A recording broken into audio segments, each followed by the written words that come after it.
Supreme court ने ये कहा उस पैरा 116 117 में, मैं चाहूंगा आप लोग उसे देखें। उसमें उन्होंने कहा है कि अगर मंदिर कभी भी तोड़ दिया जाए तो मंदिर बनाने का संकल्प अमर होता है, अमिट होता है। तो ये कैसे पता श्री कृष्ण जन्मस्थान ट्रस्ट के नाम है अभी भी वो जमीन? सबसे पहली बात, हिंदू लॉ के हिसाब से हिंदू डेटी एक परपिचुअल माइनर होता है। जिस जमीन पर मस्जिद बनी है वो श्री कृष्ण जन्मस्थान ट्रस्ट के नाम है। जो श्री कृष्ण जन्मभूमि का इतिहास है, मुस्लिम पक्षकार कोर्ट में जब भी ये केस चलता है, प्लेसेस ऑफ वर्शिप एक्ट 1991 की दुहाई देते हैं। मथुरा में जाके श्री कृष्ण जन्मभूमि को तोड़ दो, भव्य मंदिर को तोड़ दो, जब वो नमाज पढ़ने जाए उस पर कुचलते हुए जाएं।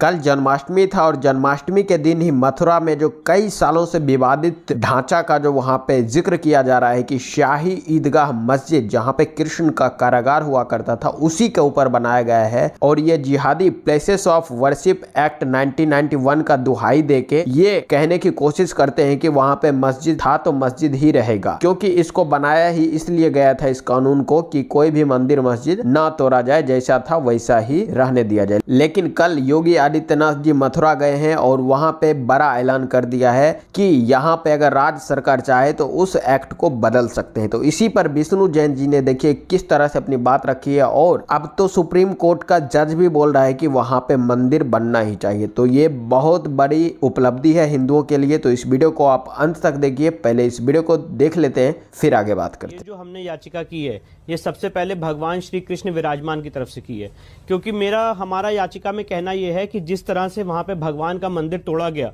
औरंगजेब द्वारा और वहां पे तोड़ के एक मस्जिद बनाई गई, उसका हमारे पास हिस्टोरिकल प्रूफ है। हमने अपने जो पिटीशन है उसमें हमने उसको डाला भी है, लगाया भी है, जिसमें ये कहते हैं कि औरंगजेब ने वहां पे एक मंदिर को तोड़ के मस्जिद बनाया। और ये जो औरंगजेब का फरमान है वो मजलिस आलमगीरी के पेज नंबर 95 पे कोटेड है। मैं वो फरमान पढ़ के यहाँ पे आपका टाइम वेस्ट नहीं करना चाहता हूँ, जिसमें उन्होंने ये कहा है कि मथुरा में जाके श्री कृष्ण जन्मभूमि को तोड़ दो, भव्य मंदिर को तोड़ दो, और जितनी बड़ी छोटी मूर्तियां बेगम शाही मस्जिद की सीढ़ियों के नीचे दबा दी गई कि जब वो नमाज पढ़ने जाए उस पर कुचलते हुए जाएं। इसके बाद इतिहास में हमने जो आपने अभी कॉम्प्रोमाइज की बात कही, 12 अक्टूबर 1968 का जो कॉम्प्रोमाइज है वो गलत हुआ है, क्योंकि जो ओरिजिनल प्रॉपर्टी थी मदन मोहन मालवीय ने वो पूरी प्रॉपर्टी श्री कृष्ण जन्मभूमि ट्रस्ट को दी थी। और जो कॉम्प्रोमाइज किया गया है वो एक फर्जी संगठन बनाया गया जिसे कहते हैं श्री कृष्ण जन्मभूमि सेवा संघ, और उसने वो कॉम्प्रोमाइज किया था। जब प्रॉपर्टी ट्रस्ट की थी तो अगर कोई केस फाइल कर सकता था, कोई उस चीज पे कॉम्प्रोमाइज कर सकता था, तो वो सिर्फ और सिर्फ श्री कृष्ण जन्मभूमि ट्रस्ट थी। श्री कृष्ण जन्मभूमि सेवा संघ का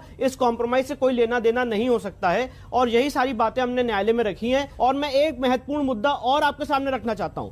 मुस्लिम पक्षकार कोर्ट में जब भी ये केस चलता है, प्लेसेस ऑफ वर्शिप एक्ट 1991 की दुहाई देते हैं। वो कहते हैं केस ही नहीं चल सकता है। और इसीलिए आज जो माननीय मुख्यमंत्री जी ने बयान दिया है, मैं उनके बयान से सहमत हूं, क्योंकि अगर कोई स्टेट लिस्ट देखेगा संविधान की, तो लिस्ट 2 जो राज्य सरकार की लिस्ट है जिसमें राज्य सरकार कानून बना सकती है, उसकी एंट्री 7 के तहत पिलग्रिमेज आता है, जिसमें राज्य सरकार को कानून बनाने का हक है। और आर्टिकल 254 सब क्लॉज 2 के तहत अगर प्लेसेस ऑफ वर्शिप एक्ट गलत है तो राज्य सरकार उसको निरस्त कर सकती है, और अगर उसको प्रेसिडेंट से एसेंट मिलती है तो वो मान्य होगा। क्योंकि प्लेसेस ऑफ वर्शिप एक्ट की ये लोग दुहाई देते हैं और केस चलने में गतिरोध पैदा करते हैं। जो श्री कृष्ण जन्मभूमि का इतिहास है, कितना रक्त रंजित इतिहास है, ये मथुरा के रहने वाले अच्छे से जानते हैं। कितनी बार उस मंदिर को तोड़ा गया है। 1618 में राजा याचिका आपने कब दायर की थी? उसको बनवाया था। ये याचिका हमने सितंबर में दाखिल की थी, 25 सितंबर 2020 को। तो इतना लेट क्यों सर? इतना लेट, देखिए मैं आपको यही बात बताना चाहता हूं, लेट की बात नहीं होती। जब राम मंदिर का फैसला आया सुप्रीम कोर्ट से, तो सुप्रीम कोर्ट ने राम मंदिर के फैसले में पैरा 116 पैरा 117 में बहुत एक इंपॉर्टेंट प्रोपोजिशन ले डाउन किया। और सुप्रीम कोर्ट ने यह कहा उस पैरा 116 117 में, मैं चाहूंगा आप लोग उसे देखें। उसमें उन्होंने कहा है कि अगर मंदिर कभी भी तोड़ दिया जाए या वो बाढ़ से या नष्ट हो जाए तो मंदिर बनाने का संकल्प अमर होता है, अमिट होता है।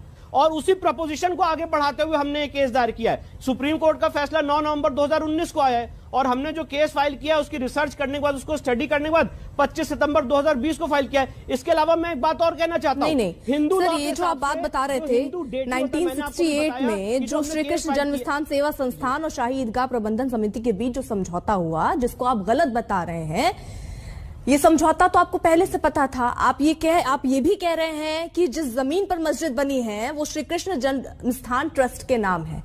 यानी इन सब बारे में तो आपको जानकारी थी, या बाद में आपने रिसर्च करके बाद में याचिका दायर की? अगर आपके पास जानकारी थी कि 2020 में ही आपको ये याद क्यों आया कि अब ये मुद्दा याचिका के तौर पर कोर्ट के सामने रखना चाहिए? जरा मुझे ये बता दीजिए। सबसे पहली बात, हिंदू लॉ के हिसाब से हिंदू डेटी एक परपिचुअल माइनर होता है, और माइनर कभी भी अगर शिवायत ने या भक्त ने किसी ने भी अगर माइनर के भगवान के इंटरेस्ट के खिलाफ काम किया है तो वो कभी भी कोर्ट में जा सकता है। आप ये सवाल नहीं पूछ सकते हैं कि आप इतनी लेट क्यों आए कोर्ट में, क्योंकि जो लिमिटेशन पीरियड होता है उसमें भगवान कभी भी आ सकते हैं। राम मंदिर के केस में 1950 में केस फाइल हुआ गोपाल सिंह विशारद द्वारा, तो आप कहेंगे बाबर ने 1528 में तोड़ा था तो आपने 1950 में क्यों केस फाइल किया? पहली बात। दूसरी बात आपने कही जो 12 अक्टूबर 1968 का समझौता है वो आपको पता था तो आपने क्यों केस फाइल किया? मैं उसका जवाब दे देता हूं। 12 अक्टूबर 1968 का जो समझौता था वो किसी को नहीं पता था, ना कोई पब्लिक नोटिस जारी हुई थी, ना वो रिप्रेजेंटेटिव सूट था। और जब वो समझौता हिंदू जनता की नॉलेज में आया तो जो भक्त हैं और भगवान दोनों ने केस में कोर्ट में केस फाइल किया है और कोर्ट ने उसमें नोटिस जारी किया है। इस समय वो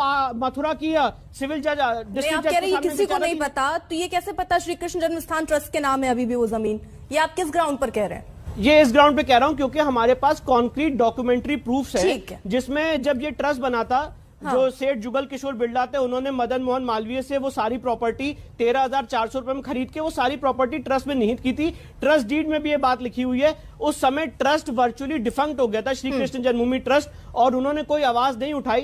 कालांतर में जब लोगों को पता चला कि 12 अक्टूबर तो आप इस ऐतिहासिक फैसले से कितना खुश है और विष्णु जैन जी ने जैसा बताया आप उनसे कितना सहमत है? हो सकता है इस वीडियो को देखने के बाद जिहादियों के पेट में गुरगुर होनी शुरू हो चुकी होगी, लेकिन अगर गुरगुर हो रही है तो अच्छी बात है। आप अपना मत हमें नीचे कमेंट करके जरूर बताएं, और इंस्टाग्राम पे अगर फॉलो नहीं किया तो लिंक नीचे डिस्क्रिप्शन में आपको मिल जाएगा, वहां पर फॉलो जरूर कर लें। चलिए मिलते हैं आपसे अगली वीडियो में।